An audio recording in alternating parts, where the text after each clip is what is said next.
I just wanted to talk about this. So I think the term parasocial has been misunderstood by a large part of the internet. I don't think people realize just how, I guess, normal parasocial relationships are, and just how easily like they develop because we're human, right? So for example, if you like watch a streamer or you watch a content creator and you feel sad for something that happens to them, or you feel angry or you feel happy, you feel joy, you feel excited, right? Like that is you've developed a parasocial relationship, right? Like that is something that you shouldn't feel, because again, you're not interacting with that person, you're not talking with them face to face, you're not, right? Like you're not interacting with them. So why are you feeling this? Well, it's a parasocial thing, right? It's something we do as humans, because especially if you spend a large part of your time with like the content creator or the streamer, right? Like if you're spending 6, 7, 8 hours a day watching a stream, or if you're spending 4 or 5 hours a day watching YouTube videos of that person, right? You're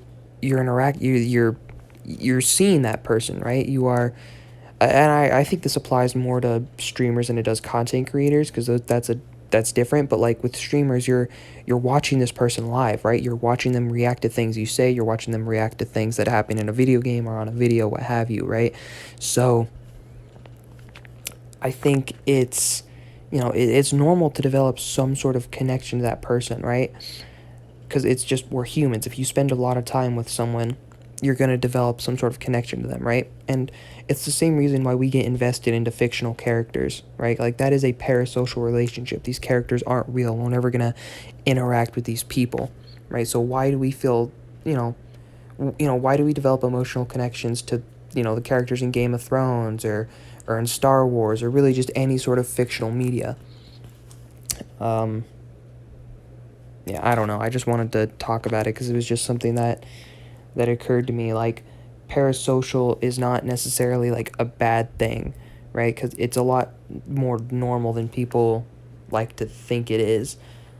Um, and I also think content creators are on a certain level parasocial, especially because like they can directly interact with the chat, and if they're already in a bad like mental space, right? Having that, even though it's like I guess a false interaction, right? Like since you're not really interacting with the person, you're more of like basically I don't know. I mean, I guess it could be considered like a conversation, but not really.